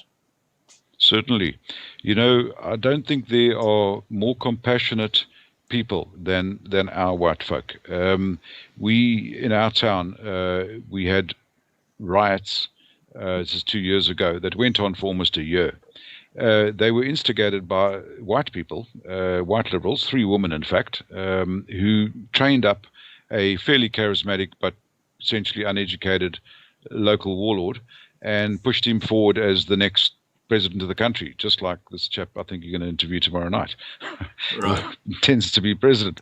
But he honestly believed that he was going to be the next president, but deluded. But these white liberals coached him and wrote his press releases for him, etc. And when they didn't get what they wanted, and that was free land and free services, etc., we had an invasion of thousands of Xhosas, mainly Eastern Cape, coming into our town. They destroyed a 600-year-old milkwood forest, the 7th largest one in the world, protected. If you, as an average citizen here, cut one branch off a milkwood tree, you get a 10,000 rand fine. No, they chopped down and burnt an entire milkwood forest. Now we have a corrugated iron desert there, thousands of shacks over a dune, and the forest is gone. And yet, when the xenophobia struck, as it always does, and they started chasing out foreigners. We've got a lot of Africans from upcountry here, and these folks ended up in the halls, in the suburbs, the community halls. Carloads, convoys of SUVs of compassionate white people taking food, blankets, toys for the children, etc., to these people went on for months. We had devastating fires in the area, wildfires, and people were displaced. And again, we had convoys of housewives in SUVs taking food and blankets and so on to these black people. It's good. We are compassionate people. And when there's trouble, it doesn't matter what color you are, we stand together and we help each other. And we had, during this lockdown, people were pretty close to the breadline, and we always had soup kitchens and feeding schemes and so on. But it all came. A lot of the work was done by black folk and colored folk, etc. But the food and the money virtually all came from the white people. Yeah, exactly. And that's fine. No problem there. That's good. But why then are we vilified and cursed and told we're racists and day in and day out when we actually are the most compassionate people that you could imagine, and we're always willing to help? And the white liberal, who I have very low regard for, has got this guilt complex that we somehow did bad stuff to these people, therefore we now owe them. I have never treated anybody badly in my life because of their race. And in fact, I think most white people will actually give some leeway to other colors and cultures because they think, oh, maybe I don't understand their culture properly. So, let's bend the rules a little bit. But now it's got to a point where there's completely different sets of rules, where one sector of the population can basically do what they like. They can invade land, they can put up shacks, they can demand services, all of which gets paid for by the other sector who do stick to the rules. So we've got this guilt trip. I see it all the time. And it doesn't make sense to me. We are all human beings. We've got to play by the same rules. If we keep pointing out color, that's race. Even this, what do they say? All lives matter. If you've got to put a color in front of that, you're a racist. That's the way I see it. All lives matter. I totally agree. So this, you get people saying, what are we going to do about the white right? And I say, well, what white right would that be? I don't see them burning buildings and petrol bombing cars and throwing rocks at. I don't see it. So where's this white right? It doesn't exist. But sir, that's the narrative of the mainstream media. I mean, they're the ones with their fake news who are causing this sort of shit. I mean, they really are. And I just wanted to raise a point with you regarding Ramaphosa. When he's in the proverbial, have you noticed he always goes to apartheid? He blames apartheid. It's apartheid's fault because the public health system is in such a disgrace today. They've had 26 years with the public health system. They've completely trashed it, and now they're blaming apartheid. This is like get me out of jail free card for them. And they even go back as far. I've got a fellow here called Jan van Riebeck, lovely fella. He's one of our moderators on the channel, and that's his name. Jan. He calls himself Jan van Riebeck. But they even blame Jan van Riebeck. It is absolutely ludicrous. What are your thoughts about the way they try and steer attention away from their own failings? It's an easy out. Blame all your failings on the previous regime. Blame it on apartheid, blame it on anything except your own corruption and incompetence. It's an easy way out. And I also notice, our president, I don't call him that, but I still see a lot of white folks do our president. He's the same one that will make a lovely speech about my fellow South Africans, but he'll always get a dig in at the white folk. And we're 8% of the population, for goodness sake. We're a tiny minority. We are not the problem. We are part of the solution, and we have very skilled and experienced people who are not being called upon to help run this country. I don't think there's a single white guy in the whole cabinet, yet we've got captains of industry who could really contribute. We've got experienced, well-educated people who are dying to contribute. They want to contribute. They want to be part of the solution, but they are sidelined because of their race. So who are the racists? It's not the white folks. I can tell you it's not. And, if you do get the odd whitey who's a deputy director or something, he's a commie every time. So who are we kidding? Who are we kidding? And to blame Jan van Riebeeck, oh, for goodness sake, in fact, the Dutch had no intention of colonizing this country whatsoever. In fact, they discouraged expansion into the interior.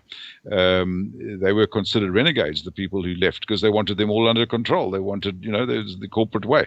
You work for the company, you sell your goods to the company at prices decided by the company. That's monopoly capital. They certainly were not colonialists. Yeah. And the Boers fought two devastating wars against British colonialism.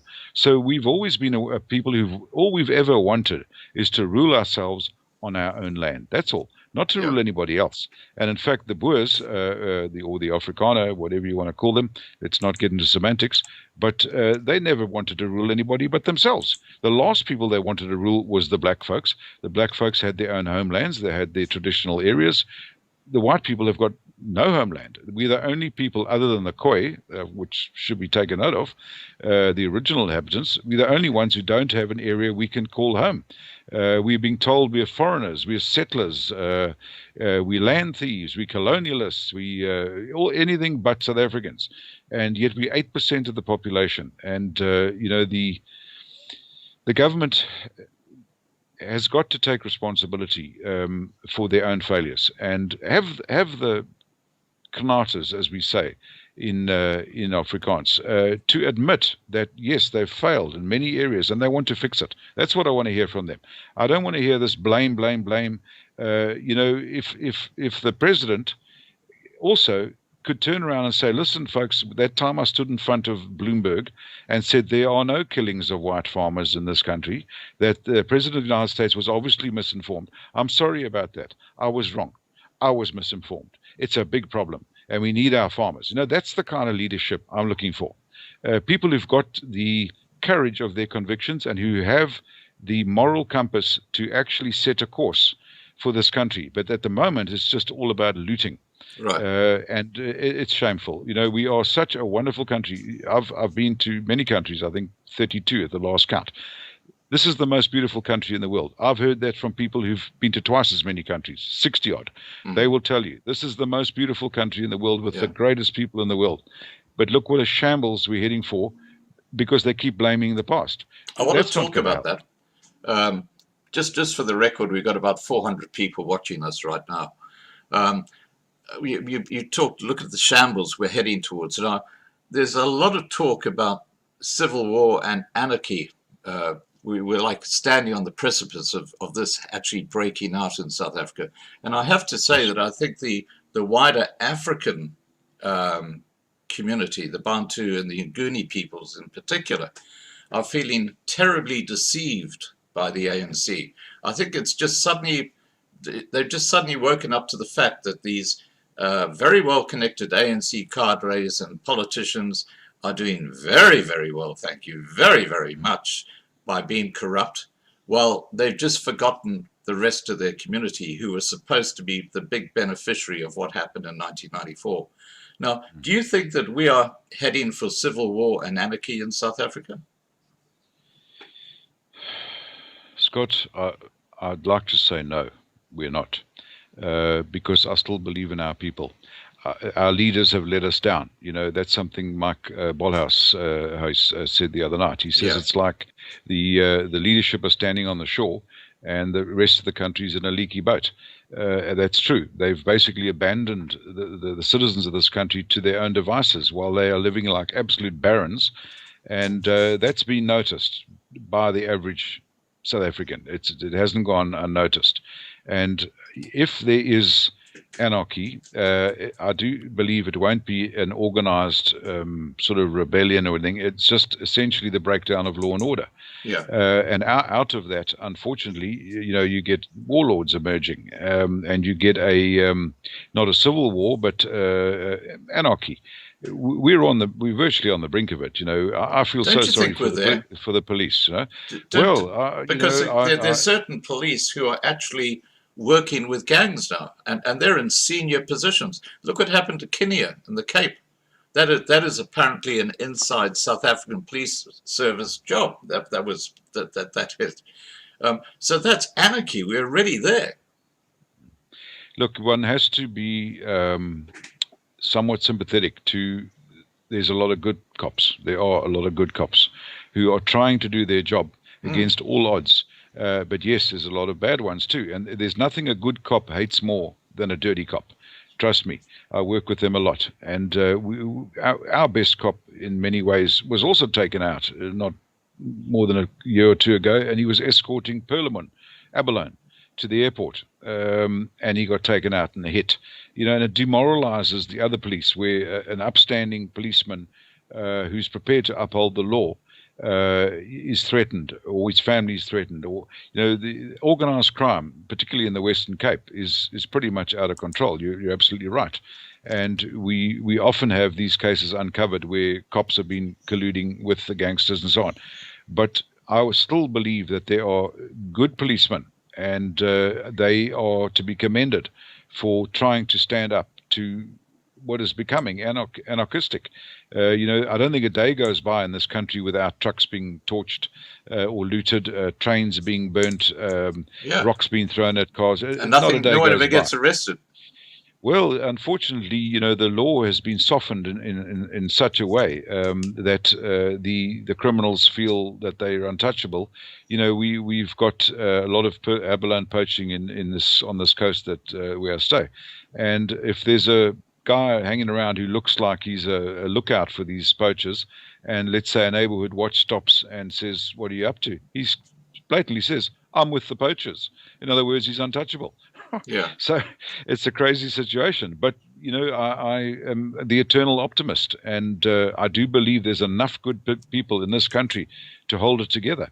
If the neighborhood watchers are an essential part of our law enforcement, in a sense that they support the police, they report the crimes to the police, etc., and they're a great support to them, and more people are joining them.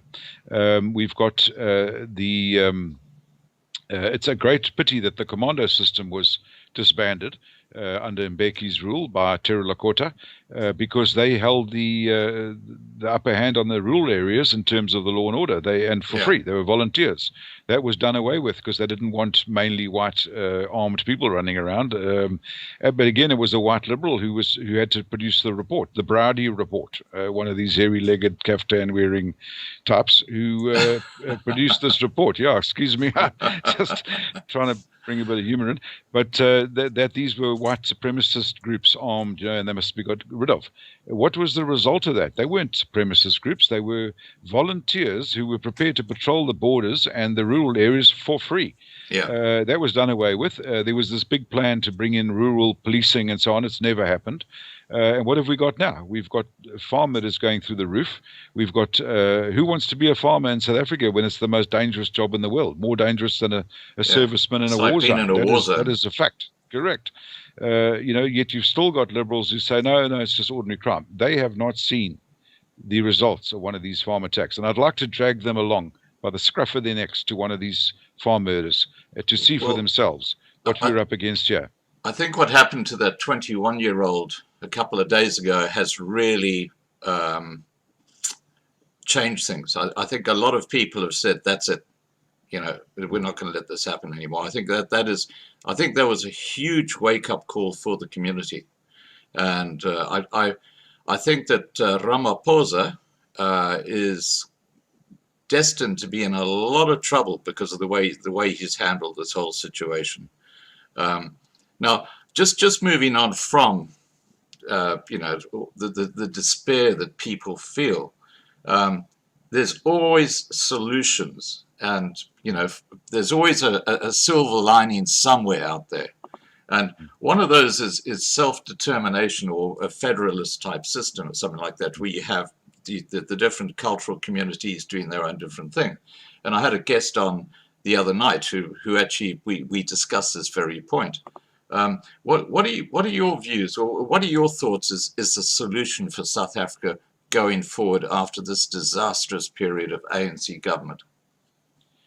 Well, Scott, there was an opportunity. It's no good crying over spilt milk, but there was an opportunity in '94 to set up a federal system or a confederal system, and I personally believe it would have worked a lot better than what we've got now. Right. But of course, the old commie way, centralized power, and that's the way it's ended up. But there was an accord signed in 1994, and that brought the essentially the right wing, if you want to call them that, who had the entire might of the South African Defence Force behind them at that stage. And that was all that brought them into that election. There was touch and go for a coup, a military coup. They could have wiped the floor with any opposition. They were that powerful, the army in those days. And they had some very respected generals who said, we don't like the way things are going, and we don't want to be ruled by communists. So we're quite prepared to take them on our own land, and never mind on the borders. And it was touch and go. And what brought them into the election was this accord, which the ANC signed. I've got a copy of it. I've seen it. Yeah. So it was signed by ANC luminaries, by foreign I think Viljoen signed it too, didn't he? Correct. And the top ANC, they all signed it, and it was essentially that a commission would be set up to investigate the feasibility of self-determination for the Afrikaners. Excuse me. Nothing's happened. So we have to question that, but that's a different subject. But I believe that that was the opportunity then to set it up. Now, I don't know if the ANC are prepared to let their tax milk cows go. Yeah. Because the Western Cape is the one area which has been the most vociferous in talking about self-determination, because, well, the surveys are showing that even 60% of DA supporters, the current provincial government, are in favor of at least looking into it. I think of the, let's say, 100% tax that gets sent to Pretoria, we get 70% back. Where does the other 30% go? It goes into the pockets of these politicians and all their corrupt buddies. So the Western Cape could be a little Monaco. It could be a magnet for foreign investment, because it is the one province that's reasonably well run, because it's the only province not run by the ANC. I think it could be a viable state in its own right. It's the size of England. England does pretty well. So I think it could work. But I cannot see the current regime allowing it to happen without a fight. That's the sad part. It's a problem, because more and more people are saying we don't want to be ruled by the ANC. We don't have the same goals. We don't have the same approach to life. We are not communists. We are not crooks. We are decent folk who want to build our lives and build our country, not destroy it, rob it, rape it, and break it down, which is what they're doing. So self-determination, I believe, certainly for the Western Cape, is viable. But of course, it has to have the support of the majority of the people to even have a referendum.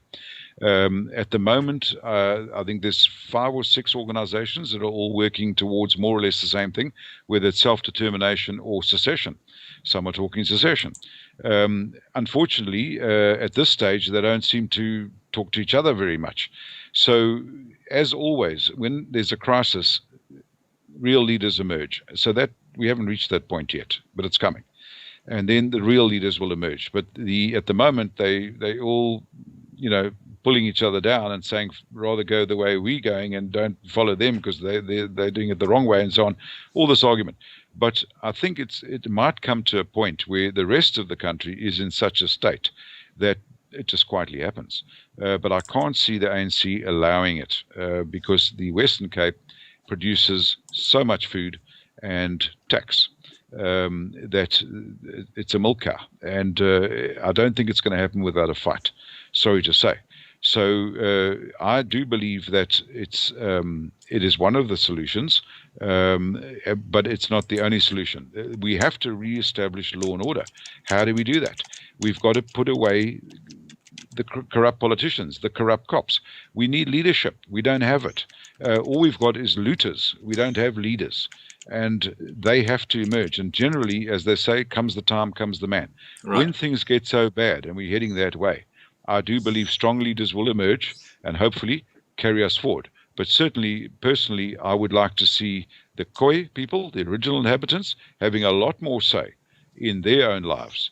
And I'd like to see the white folk, who are an 8% minority, having a lot more say in their lives as well. Our culture is very different to the ANC communist type culture, very different. And, we were being ruled by them by default because we went along. When I say we, the people who all voted in favor of a new constitution, and that's all they voted in favor of, that would be fair and that equitable and that racial considerations would be thrown aside. That's what they voted for. No, it's been brought to the absolute forefront, and it's all about race, and it's all about crushing the 8% minority. So they have every right to say we want to rule ourselves. I believe that. And I'm looking for these various disparate groups to start coming together. Well, I've got some good news for you on that. Yeah? I've got some good news for you on that. I actually got an email tonight from Dr. Peter Hammond. Oh, yes. Who's in Cape Town. Wonderful man. I know him well. And he is working with just about every one of these secessionist groups except for one, the ULA. They are kind of just standing on their own. And I have appealed to Heinmark so many times to go and sit down or get a representative of the ULA to sit down at that table with the rest of these groups like Cape Exit, etc. But it's like hitting your head against a brick wall. I can't believe that someone who's got a huge number of people who believe in the ULA, he can't see that Eendracht maakt macht. He can't do this by himself, but I don't know what it is, but Peter Hammond has got some very exciting news with these other groups that are working together, and they're starting to get traction, which is fantastic. That's good news. That's the Cape Advocacy Group. Yes. I know Peter Hammond very well, Dr. Hammond. I know Hein Marks pretty well, and I know most of the role players. And I've been saying exactly the same thing. We've got to come together. They all have different approaches, but the goal at the end of the day is the same. Yeah, so work we have together. We've got to put egos aside. We've got to sit down at the table, look each other in the eye, and get this thing going. But I do believe, as I say, that time will come where we will be forced together for sheer survival. But yes, at the moment there's these disparate groups. And I know Dr. Peter Groenewald as well from the Freedom Front. I know these men, and they're all in their own way good men, and they all have the passion that is required to get this thing done. But they all have different approaches. But as somebody pointed out, I think it might have been Hein Marks, and he's not wrong. He said, during the freedom struggle, you had the ANC and the PAC and the UDF and the UDM and all these other ones. They all had the same goal, but they didn't necessarily all join. But they all worked towards the same goal in their own way. That's the key thing, is working together. Yeah. Working together. So, you can't work together if you aren't talking to the other people. That's it. They have to sit around the table, all these various leaders, and put a plan on the table that we can all agree on. We don't have to agree on all of it, but if we can agree on the main points and work together, that's got to come. Yeah. And I believe it will. So, as I say, sooner I'm an rather eternal than later. optimist. Correct. But, time moves on and circumstances might just force us together. Yeah. Time will tell. But certainly the so-called colored people, the Khoi, as they like to call themselves now, which is the correct name, and their various leaders, they've also got to come together, because they've also got half a dozen little outfits that are all pushing, one way and the other, but with the same goal.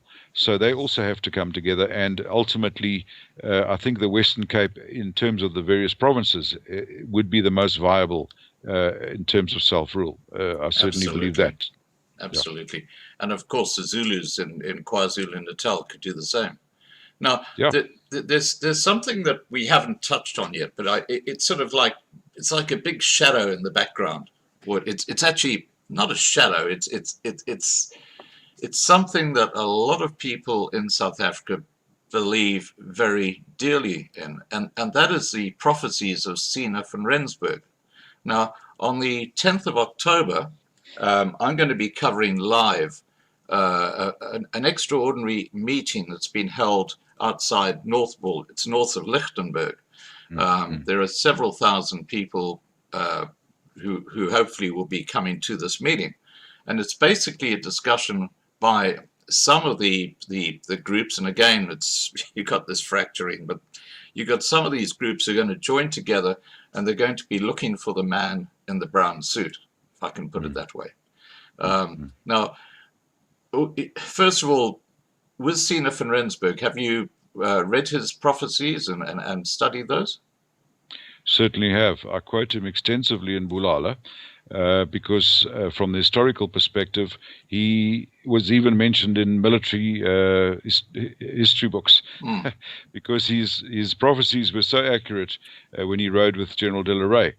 He would say, the British are coming tonight, we must move, and he was always right. Or he'd say, they're not coming tonight, we can sleep, and he was right. Yeah. He made some profound prophecies. He predicted the outcome of battles, etc., and he was never wrong. So certainly one needs to take into account his prophecies for today, and they seem to be coming true. So certainly I've studied his stuff. I've met the publisher of the book on Sina van Rensburg, and he has made prophecies for today which seem to be coming true. So I wouldn't write him off. And you know what they say about prophecy, it can only be really understood in retrospect. So once it's happened, you can say, well, yes, that's what he predicted. So then one can assume that the thing he predicted will happen next is going to happen. Sometimes the timelines aren't clear, or the space in between events. But he made so many amazing prophecies in his time, which have come about. Yeah. I mean, he essentially prophesied what it appears to be Mandela. You know, there's a little bit of cross-pollination between his prophecies and those of Anna Brandt. You know, they live more or less in the same period, and some of their prophecies correlate very strongly, although they never knew each other. So there's a bit of cross-pollination, and some people get a bit confused. But essentially, they prophesy the same things, and it's not good. And they spoke of, or one of the prophecies was that the great black leader, the first president, he would be put in a glass coffin when he died, and all the great leaders of the world would come and pay homage. And if he was talking about Mandela, well, that's exactly what happened, because I saw a sneak shot that somebody took when he was lying in state, and the top half of the coffin was glass. Now, the leaders of the world were there to pay homage, etc. So quite an amazing prophecy. And there's a story that they actually wanted to have a solid coffin because of Sina's prophecy, that they wanted to show that he was wrong, but for some reason they had the glass top. Yeah, interesting. Yes, I'm aware of that meeting that's been scheduled, and I'll keep an eye on it as well. But you know, there's the Suidlanders, of course, base their philosophies very much on all Sina's prophecies, and they're very devout people. That's good. Yeah. There's others who say, you know, they are too vague, the prophecies, and one can't pin them down to exact events and times and so on. I take note of them, and as I say, I've quoted them extensively in BULALA, but mainly from the historical perspective and the military perspective, and very interesting. And I wouldn't write them off. He's yet to be proven wrong. Right. We'll watch the space on that. Now, Sure. We've been going for nearly 2 hours. Time flies when you're having fun. Soon, is there anything else you'd like to discuss? I think we've pretty well covered a whole gambit of stuff. Is there anything that you feel we've left out? Well, you know, if I can just refer quickly back to the 1820 settlers, you know, the fact that we've got a free press, we can thank them for that. The fact that we have a theatre in this country, well, we had, you know, theatrical performances, that a lot of those things go back to them. You know, I've got an old friend. When I say old, I mean old. He's in his 90s, a chap called Blythe Thompson, lives in George. And his ancestor was one of the folks living in Grahamstown when the Great Trek started in 1838, and right. The English-speaking folk in Grahamstown presented a Bible to it was to Ace, Lafras Ace, who the father of Dirkie Ace, the famous youngster who went back to rescue his father, and they were both killed, one of the trekkers. But this was his great ancestor who presented this Bible to these trekkers, and there was a very good relationship between the Boers and the so-called British settlers in those days. And they were Protestants, most of them. And then he had the honor, this friend of mine, Blythe, of actually making a speech when the 150th anniversary of the Great Trek was celebrated, and he mentioned this fact. And there's actually a monument in Grahamstown commemorating this handover of this Bible, which was a Dutch Bible, of course. But I'd just like to say that I think South Africans, certainly white South Africans, are at a point now where we've put the differences of the past behind us. You know, the old Engelsman, Afrikaner, Soti, all that stuff. We are one people now. We've intermarried to such an extent that you can't say somebody is an English-speaking South African purely because he can also speak Afrikaans, and vice versa. So we don't have this split anymore. I think we are being forced together, and that is a good thing in a way, because we are one people, and we are now identified by our color. Sadly, in all our efforts to create a non-racial South Africa, we are now identified by our color. The Malemas of the world and the Ramaphosa don't talk about white liberals or Afrikaners or English-speaking people. They talk about whites. End of story. It's almost become our uniform, not necessarily, comfortable thing to be in. We've come together as a people, and we're going to have to stand together if we want to survive. This is as they say, Africa is not for ninnies, and we're going to have to stand together. But we have allies, as you mentioned. There's always been great respect between the Boers and the Zulus. And the Zulus are starting to feel a little bit sidelined as well. Yeah. And the colored folk, their culture is very much based on the Afrikaner culture rather than the Bantu culture. They don't speak Bantu languages; they speak Afrikaans. Right. So we've got these quite big, you can call them minorities, but big groupings who are not happy with the way this country is being run and looted. And I think there lies our salvation, is if they can come together in themselves and then as groups come together. This country has hope, because we've got some good people and they need to come to the fore. Well, I think that with the judicial system now starting to take on the ANC heavyweights, I think that is going to be a big test for the judicial system, because if they fail in their job in arresting, very senior ANC members, then I think that's going to have a huge backlash. I agree. We have so far been able to depend on the courts most of the time to do the right thing. Occasionally there's been some ridiculous judgments, obviously politically motivated. Yeah. But generally speaking, I think our judicial system, our court system, is still on its feet, and it's going to be needed because we are being governed by criminals, essentially. There's very few clean politicians, and they need to be brought to book. Whether Ramaphosa is the man to actually do that, time will tell. Yeah. But certainly we look to the courts to do the right thing and uphold the rule of law. Right. Now, what I'm going to do soon is I'm going to put up an image of your book, BULALA, while I just go to the little boy's room. And I'm going to ask you to just give an outline about what the book's all about, where people can buy it, etc., etc. I'll leave you to do that while I'll be right back. I'll be about a minute or two. Hang on, let me get this image up. There we are. Okay, so I'm going to put that up. This is Suan's book, BULALA. I'm going to hand over to you, Suan. It's pronounced Cuan. Cuan. I haven't corrected you, but don't worry. I've been called Juan, Cuan. It's fine. Cuan. C-U-A-N. Yeah. Okay. Cuan. Yeah. Okay. It's essentially our story. When I say our story, the Europeans who settled here, right from the early days of the Portuguese explorers, right through to Mandela. And it tells an amazing story of the trials and tribulations, the triumphs, the tears. It'll carry you along. It's written in novel form to make it readable, but it's historically accurate. And it tells the story of people who, like us today, we just want the best for our lives. We want the best for our families. We want the best for our people. We want the best for our country.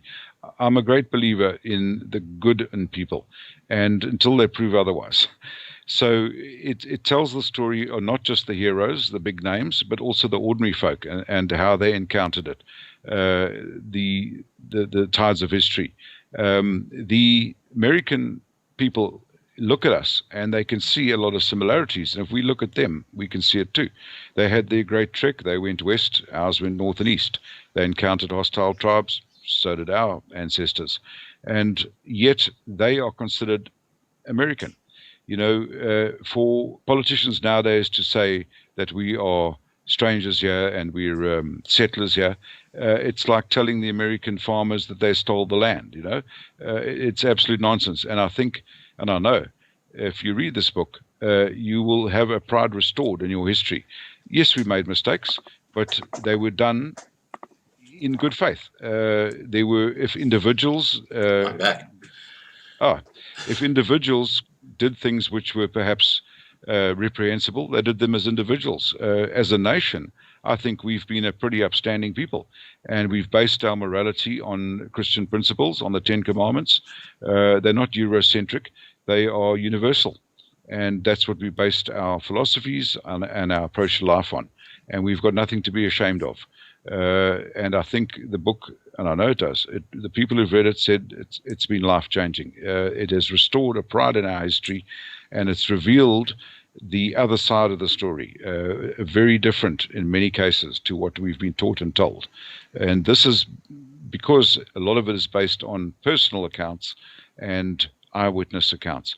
You know, the Battle of Blood River, for instance, it's only being known now that the Zulus themselves reported seeing angels, that it wasn't the Boers, they said, that defeated them. It was giant white soldiers, angels above the laager, things like the strangest things which are coming through now.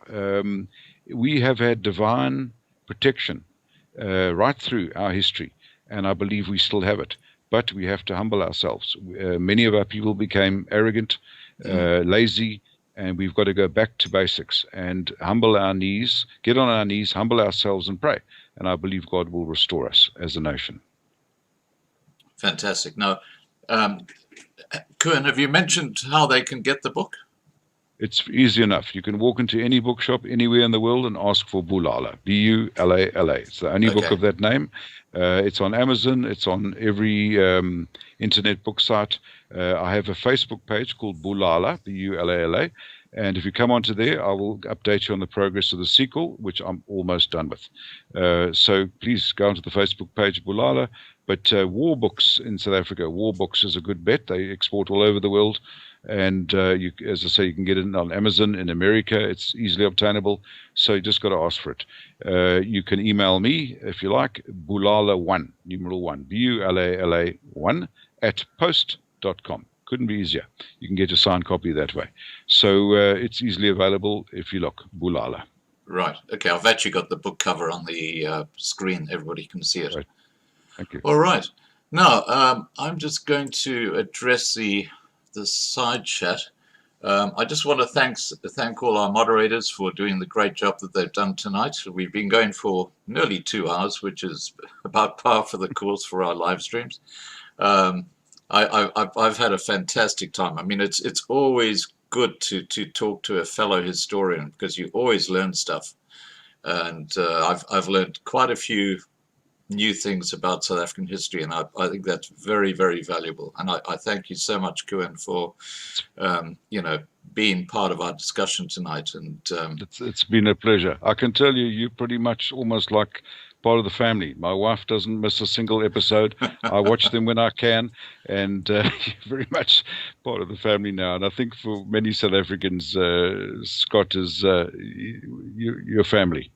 Fantastic. Well, look, we do call it a community channel. We got the 2 community channels because we are a family. I know just about everybody in the side chat here. I mean, they've been following me for years now, and it's a family. And once a week we have a jamming session where we all sit down and listen to music and relax. And and I don't know how many people have actually met through my side chat on the Loving Life channel, and I know a couple of people have got married as a result of that. I mean, it's quite extraordinary what goes on.